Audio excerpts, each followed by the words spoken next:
Item ಯಾವುದೇ ಇರಲಿ try ಮಾಡಿ ಆಚಿ ಚಿಕನ್ ಮಸಾಲಾ. ಇರಾನ್ ಮತ್ತು ಇಸ್ರೇಲ್ ನಡುವಿನ ಯುದ್ಧದಿಂದ ರಾಜ್ಯದ ಪ್ರವಾಸೋದ್ಯಮ ಮತ್ತು ವ್ಯಾಪಾರ ಕ್ಷೇತ್ರದಲ್ಲಿ ಭಾರೀ ಅಡೆತಡೆ ಉಂಟಾಗಿದೆ. ದಿನ ಕಳೆದಂತೆ ಮಧ್ಯಪ್ರಾಚ್ಯದ ಹಲವಾರು ವಲಯಗಳಲ್ಲಿ ಹೊಡೆತ ತಲುಪುತ್ತಿರುವ ಪರಿಣಾಮ ಹೋಟೆಲ್ ಕೈಗಾರಿಕೆಗಳಿಗೆ ಮಾತ್ರವಲ್ಲದೆ ಪ್ರವಾಸೋದ್ಯಮಕ್ಕೂ ದೊಡ್ಡ ಹಾನಿ ಉಂಟಾಗಿದೆ.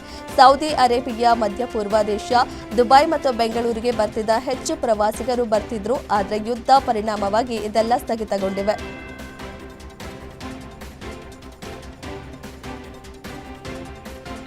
ಗಲ್ಫ್ ರಾಷ್ಟ್ರಗಳ ಮೇಲೆ ಇರಾನ್ ರಣಾರ್ಭಟ ಮುಂದುವರೆದಿದ್ದು ಗಲ್ಫ್ ಪ್ರದೇಶದ ಹಲವು ದೇಶಗಳ ಮೇಲೆ ದಾಳಿ ನಡೆಸಿದೆ. ಇತ್ತೀಚೆಗೆ ಕುವೈತ್ನ ತೈಲ ಘಟಕದ ಮೇಲೆ ಭಯಾನಕ ಡ್ರೋನ್ ದಾಳಿ ನಡೆದಿದೆ. ಇರಾನ್ ತೆಹರಾನ್ ಮೇಲಿನ ನಿರಂತರ ದಾಳಿಗಳಿಗೆ ಪ್ರತೀಕಾರವಾಗಿ ಅಮೆರಿಕ ವಾಯುನೆಲೆಯ ಸೇರಿ ಹಲವಾರು ತೈಲ ಘಟಕಗಳನ್ನು ಟಾರ್ಗೆಟ್ ಮಾಡುತ್ತಿದೆ. ದಿನದಿನಕ್ಕೂ ಈ ಘನಘೋರ ಉದ್ವಿಗ್ನತೆ ಇಸ್ರೇಲ್ ಮತ್ತು ಅಮೆರಿಕ ನಡುವೆ ದಿನದಿನಕ್ಕೂ ಘನಘೋರವಾಗುತ್ತಿದೆ.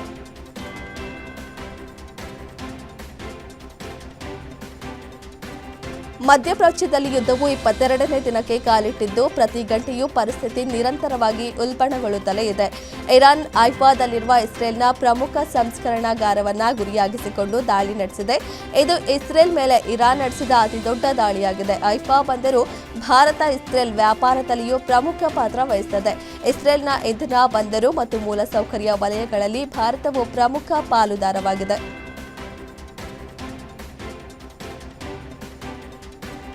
ಇರಾನ್ ಮತ್ತು ಇಸ್ರೇಲ್ ನಡುವಿನ ಯುದ್ಧದ ಪರಿಣಾಮ ಭಾರತದ ಆರ್ಥಿಕ ಹಿತೈಷಿಗಳ ಮೇಲೆ ತೀವ್ರ ಪರಿಣಾಮ ಬೀರುತ್ತಿದೆ.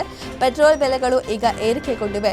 ಇಂಡಿಯನ್ ಆಯಿಲ್, ಎಚ್ಪಿಸಿಎಲ್ ಮತ್ತು ಬಿಪಿಸಿಎಲ್ ಹತ್ತಿರದ ತೈಲ ಕಂಪನಿಗಳು ಪವರ್ ಪೆಟ್ರೋಲ್ ಲೀಟರ್ ದರವನ್ನು ₹2 ಏರಿಕೆ ಮಾಡಿವೆ. ಸಾಮಾನ್ಯ ಪೆಟ್ರೋಲ್ ಮತ್ತು ಡೀಸೆಲ್ ದರಗಳಲ್ಲಿ ಯಾವುದೇ ಇರಾನ್, ಇಸ್ರೇಲ್ ಮತ್ತು ಅಮೆರಿಕದ ನಡುವಣ ಘನಘೋರ ಉದ್ವಿಗ್ನತೆ ಹೆಚ್ಚುತ್ತಿದೆ.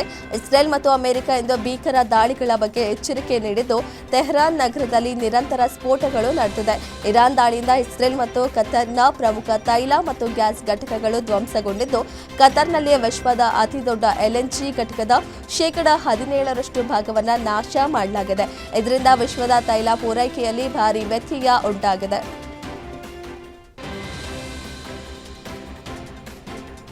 ನಾವಿಲ್ಲದೆ ನ್ಯಾಟೋ ಕಾಗದ ಹುಲಿ, ಈ ಮಿತ್ರದ್ರೋಹ ಮರೆಯೋದಿಲ್ಲ. ಯುದ್ಧದಲ್ಲಿ ನೆರವು ನೀಡಿದ್ದಕ್ಕೆ ಅಮೆರಿಕ ಅಧ್ಯಕ್ಷ ಡೊನಾಲ್ಡ್ ಟ್ರಂಪ್ ಕಿಡಿಕಾರಿದ್ದಾರೆ. ಇರಾನ್ ವಿರುದ್ಧದ ಯುದ್ಧದಲ್ಲಿ ಹಾಗೂ ಹಾರ್ಮೋನ್ ಜಲಸಂಧಿಯನ್ನ ಕಾಯುವಲ್ಲಿ ತಮಗೆ ಸಹಕಾರ ನೀಡದ ನ್ಯಾಟೋ ಕೂಟದ ರಾಷ್ಟ್ರಗಳ ವಿರುದ್ಧ ಕೆಂಡಾಮಂಡಲವಾಗಿರುವ ಅಮೆರಿಕ ಅಧ್ಯಕ್ಷ ಡೊನಾಲ್ಡ್ ಟ್ರಂಪ್, ನೀವೆಲ್ಲ ಹೇಡಿಗಳು, ಅಮೆರಿಕ ಇಲ್ಲದಿದ್ದರೆ ಕಾಗದದ ಹುಲಿ ಇದ್ದಂತೆ ಎಂದು ಕಿಡಿಕಾರಿದ್ದಾರೆ. ಇರಾನ್ ಮೇಲೆ ಯುದ್ಧದಲ್ಲಿ ಇಸ್ರೇಲ್ ಬೆಂಬಲ ಹೊರತುಪಡಿಸಿ ಉಳಿದಂತೆ ಏಕಾಂಗಿಯಾಗಿದ್ದ ಅಮೆರಿಕಕ್ಕೆ ಕೊನೆಗೂ ಮಿತ್ರ ದೇಶಗಳು ನೆರವಿನ ಅಭಯ ನೀಡಿವೆ. ಹಾರ್ಮೋನ್ ಜಲಸಂಧಿಯಲ್ಲಿನ ತೈಲ ಹಡಗುಗಳ ಮುಕ್ತ ಸಂಚಾರಕ್ಕೆ ಅಡ್ಡಿ ಮಾಡ್ತಿರುವ ಇರಾನ್ ವಿರುದ್ಧ ಜಂಟಿ ಹೇಳಿಕೆ ನೀಡಿರುವ ಕೆಲ ಯುರೋಪಿಯನ್ ದೇಶಗಳು ಬ್ರಿಟನ್ ಮತ್ತು ಜಪಾನ್ ಇಂಧನ ಮಾರುಕಟ್ಟೆ ಸ್ಥಿರೀಕರಣಕ್ಕೆ ಅಗತ್ಯ ಕ್ರಮ ಕೈಗೊಳ್ಳುವ ಭರವಸೆ ನೀಡಿವೆ.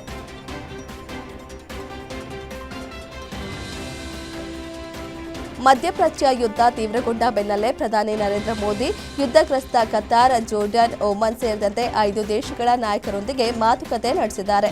ಇನ್ನು ಇರಾನ್ ದಾಳಿಯನ್ನ ಖಂಡಿಸಿದ್ದಾರೆ. ಪ್ರಸ್ತುತ ಈ 3 ರಾಷ್ಟ್ರಗಳು ಅಮೆರಿಕ ಸ್ನೇಹಿಯಾಗಿರುವ ಕಾರಣ ಇರಾನ್ನ ದಾಳಿಗೆ ತುತ್ತಾಗಿವೆ.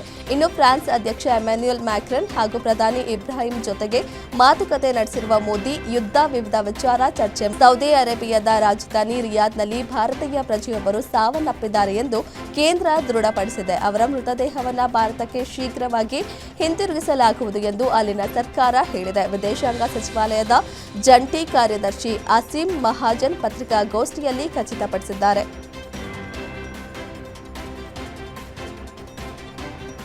ಶ್ರೀಲಂಕಾ ಮಾರ್ಚ್ ಆರಂಭದಲ್ಲಿ ದ್ವೀಪ ರಾಷ್ಟ್ರದ ಮಟ್ಟಾಲ ಅಂತಾರಾಷ್ಟ್ರೀಯ ವಿಮಾನ ನಿಲ್ದಾಣದಲ್ಲಿ ಅಮೆರಿಕ ತನ್ನ 2 ವಿಮಾನಗಳನ್ನು ಇಳಿಸಲು ಅನುಮತಿ ನಿರಾಕರಿಸಿದೆ. ಈ ಬಗ್ಗೆ ಶ್ರೀಲಂಕಾದ ಅಧ್ಯಕ್ಷ ಅನುರಾಗ್ ಕುಮಾರ್ ದಿಸಾನಾಯಕ್ ಶ್ರೀಲಂಕಾದ ಸಂಸತ್ತಿನಲ್ಲಿ ತಿಳಿಸಿದ್ದಾರೆ. ಜಿಬೌಟಿಯಲ್ಲಿ ಬೀಡುಬಿಟ್ಟಿದ್ದ ಅಮೆರಿಕದ ಯುದ್ಧ ವಿಮಾನಗಳು ಮಾರ್ಚ್ನಲ್ಲಿ 2 ಬಾರಿ ಇಳಿಯಲು ಅನುಮತಿ ಕೋರಿದ್ವು. ಆದರೆ 2 ಮನವಿಗಳನ್ನು ತಿರಸ್ಕರಿಸಲಾಯಿತು.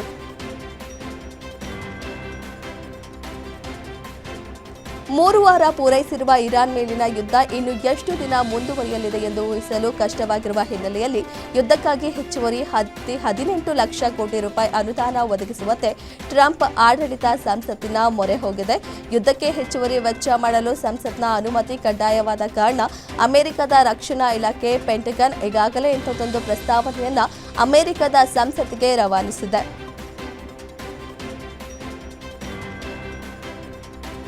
ಕೊಲ್ಲಿ ವಾರ್ನಲ್ಲಿ ಟಾರ್ಗೆಟ್ ಆಗಿರುವ ತೈಲಗಾರಗಳ ಪೈಕಿ ಖತರ್ ನಂತರ ಕುವೈತ್ನ ತೈಲಗಾರಗಳನ್ನು ಇರಾನ್ ಹಠಾತ್ ದಾಳಿ ನಡೆಸಿದೆ.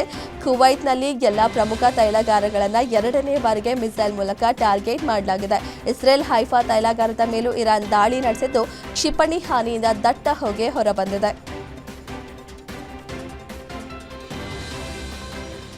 ವಿಜಯ್ ದೇವರಕೊಂಡ ಮತ್ತು ರಶ್ಮಿಕಾ ಮಂದಣ್ಣ ಮದುವೆಗೆ ತಮ್ಮನ್ನ ಕರೆಯಲಿಲ್ಲ ಎಂದು ಮುನಿಸಿಕೊಂಡಿದ್ದ ಪುಟಾಣಿ ಅಭಿಮಾನಿ ಲಕ್ಕಿ ತಲಿಯನ್ನ ಈ ಜೋಡಿ ಮನೆಗೆ ಆಹ್ವಾನಿಸಿದೆ. ತಮ್ಮ ನಿವಾಸಕ್ಕೆ ಲಕ್ಕಿ ತಲಿ ಕುಟುಂಬವನ್ನ ಬರಮಾಡಿಕೊಂಡ ದಂಪತಿ ಅವರಿಗೆ ಪ್ರೀತಿಯಿಂದ ಊಟ ಬಡಿಸಿ ಸತ್ಕರಿಸಿದ್ದಾರೆ. ಈ ಭೇಟಿಯ ಭಾವುಕ ಕ್ಷಣಗಳನ್ನು ಲಕ್ಕಿ ತಲಿ ತನ್ನ ಇನ್ಸ್ಟಾಗ್ರಾಂನಲ್ಲಿ ಹಂಚಿಕೊಂಡಿದ್ದಾರೆ. ಇದಾಗಿತ್ತು ಇವತ್ತಿನ 50 ಗ್ಯಾರಂಟಿ. ಮತ್ತಷ್ಟು ಸುದ್ದಿಗಾಗಿ ನೋಡ್ತಾ ಇರಿ ಗ್ಯಾರಂಟಿ ನ್ಯೂಸ್. ಸುದ್ದಿ ಖಚಿತ, ನ್ಯಾಯ ನಿಶ್ಚಿತ.